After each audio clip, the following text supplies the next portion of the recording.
Hello everyone, this is a red jalapeno and this is Inferno chili. So you're probably wondering why I'm telling you this. Well, as it happens, chili is one of my favourite things to grow and eat. So for my chemistry vlog, I decided to investigate what molecule in chili is responsible for making it spicy. Chilies and other peppers from the genus Capsaicin contain a compound called capsaicin, or known in the chemistry world as trans-8-methyl N-vinylyl 6-bromidine. This molecule gives chili its spicy taste. The more of it a pepper has, the spicier it is. How does capsaicin work?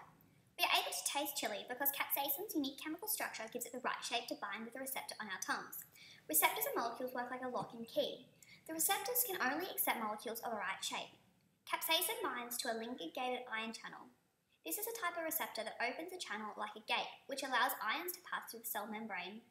This generates an action potential which excites sensory neurons, eliciting the burning sensation we associate with spicy food. If capsaicin had a different chemical structure, it would not be able to bind to the receptor and we would not be able to taste chili. In fact, birds do not have this receptor and they are not able to taste the heat from chili. Okay, so this is my model. Carbon is black, oxygen is red, nitrogen is green, and hydrogen is white.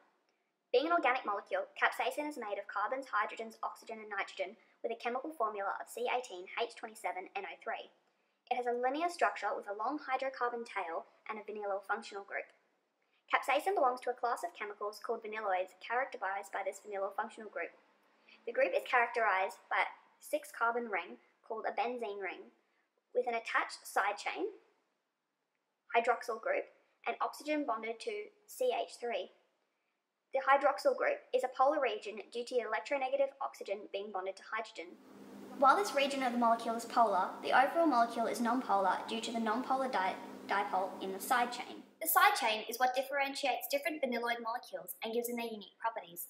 The side chain of capsaicin contains a long hydrocarbon tail, which is a chain of carbons and hydrogens.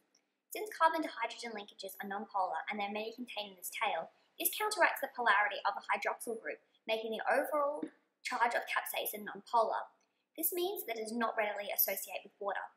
This property means that it is readily soluble in nonpolar solvents like lipids, as nonpolar molecules tend to associate with one another. In chili peppers, capsaicin is found dissolved into the oil contained in the fruit.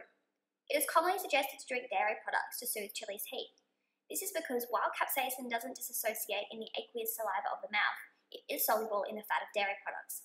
By dissolving some of the capsaicin molecules into a solution, they are no longer bound to the receptor, thereby no longer activating the burning sensation. So if capsaicin had a different chemical structure, it would not have these properties and not be able to activate the receptor. This will mean that I will not be able to taste one of my favourite foods.